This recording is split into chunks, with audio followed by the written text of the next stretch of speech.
Sa kasalukuyang panahon, napakalaki ng pagpapahalaga ni Daniel Padilla sa kanyang pag-unlad at pagbabago para sa kanyang sarili. Isa sa mga mainit na usapin sa showbiz ang tungkol sa kanyang relasyon kay Catherine Bernardo. Marami ang nagtatanong kung plano nga ba niyang bumalik sa aktres pagkatapos niyang pagbutihin pa ang kanyang sarili at maayos ang kanyang mga nagawang pagkakamali. Si Daniel Padilla, kilala sa kanyang husay sa pag-arte at talento sa pagkanta, ay isa sa mga nangungunang bituin sa industriya ng showbiz sa Pilipinas. Mula pa noong simula ng kanyang career, patuloy siyang pinupurihan sa kanyang mga proyekto at mga pagganap sa telebisyon at pelikula. Hindi lang basta artista si Daniel, kilala rin siya bilang isang taong may malasakit sa kanyang pamilya, mga kaibigan, at sa kanyang mga tagahanga. Ngunit sa kabila ng kanyang tagumpay, hindi maiiwasang pag-usapan ang personal na buhay ni Daniel, lalo na ang kanyang relasyon kay Catherine Bernardo. Si Catherine, na kilala rin sa kanyang husay sa pag-arte at sa pagiging matalinong aktres, ay matagal nang kasama sa kanyang buhay. Ang kanilang tambalan ay nagbigay inspirasyon sa maraming tagahanga na naging saksi sa pag-unlad ng kanilang pag-ibig mula sa kanilang mga proyekto hanggang sa kanilang mga personal na buhay.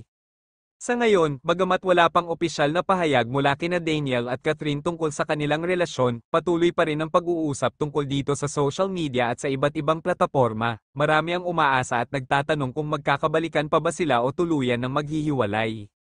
Ang usapin ng pag-ibig at relasyon sa showbiz ay laging pinag-uusapan ng mga tao, bukod sa kanilang mga proyekto, ang personal na buhay ng mga bituin ay laging interesado sa publiko, hindi maitatanggi na maraming nagmamahal sa tambalang Katniel at umaasa na muling magsama ang dalawa. Para kay Daniel, tila isa sa kanyang mga prioridad ngayon ang pagpapaganda ng kanyang sarili, hindi lamang sa pisikal na anyo kundi pati na rin sa kanyang personalidad at emosyonal na aspeto. Mahalaga sa kanya ang maging mas mabuting tao hindi lamang para sa kanyang sarili kundi pati na rin para sa mga taong malapit sa kanya. Ang paglalakbay tungo sa pagiging mas mabuting tao ay isang patuloy na proseso, hindi ito magiging madali para kay Daniel, ngunit sa bawat hakbang na kanyang ginagawa, lalong bumabangon ang pag-asa at paniniwala ng kanyang mga tagahanga sa kanya. Sa kabila ng mga pagsubok at pagkakamali sa nakaraan, patuloy siyang umaasa at nagtitiwala sa sarili na magiging mas mabuting tao pa siya. Sa kabilang banda, si Catherine naman ay patuloy din sa kanyang paglalakbay sa showbiz at personal na buhay, isa siya sa mga inspirasyon ng kanyang mga tagahanga pagdating sa determinasyon at pagiging positibo sa buhay. Mahalaga sa kanya ang magkaroon ng balanse sa kanyang karera at personal na buhay upang magtagumpay sa lahat ng aspeto ng kanyang buhay.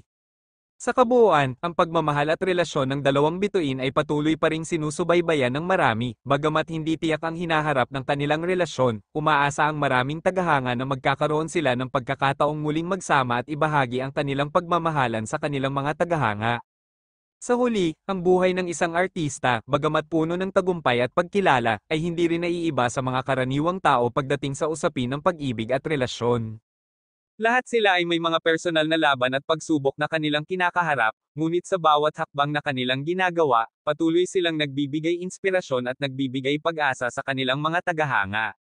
Nagbigay ng matibay na, no, si Carla Estrada nang tanungin kung may bagong karelasyon na ang kanyang anak na si Daniel Padilla. Ang tanong na ito ay lumitaw habang dumadalo si Carla sa launch ng aksyon serye ng ABS-CBN na Incognito, kung saan isa sa mga pangunahing aktor si Daniel.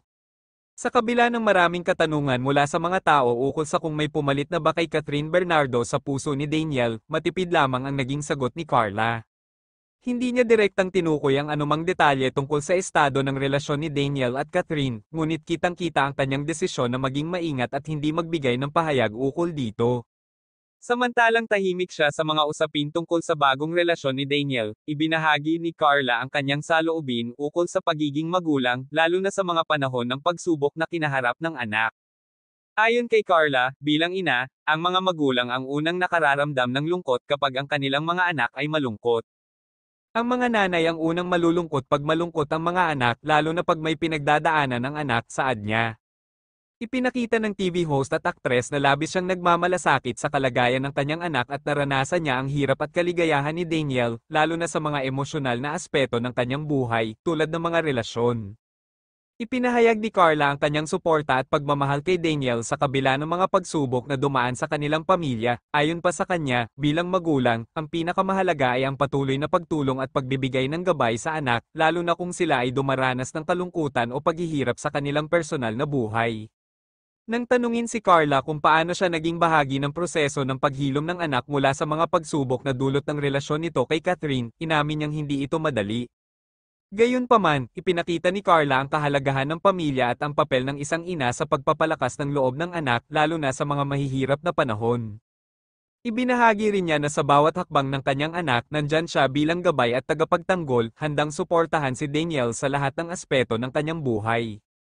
Sa kabila ng mga usap-usapan at ang pagnanais ng mga tao na malaman ng mga detalye ukol sa personal na buhay ni Danielle, pinili ni Carla na maging pribado at mag-focus sa pagbibigay ng tamang suporta sa kanyang anak. Para kay Carla, mas mahalaga ang kaligayahan at kapakanan ng kanyang anak kaysa ang mga intriga at usapin na maaaring makasama sa kanilang pamilya. Dahil dito, malinaw na ipinaliwanag ni Carla na, bilang isang ina, hindi niya kayang iwasan ang emosyonal na epekto ng mga nangyayari sa buhay ng anak, ngunit siya ay patuloy na magiging matatag at magiging gabay para kay Danielle sa lahat ng aspeto ng kanyang buhay.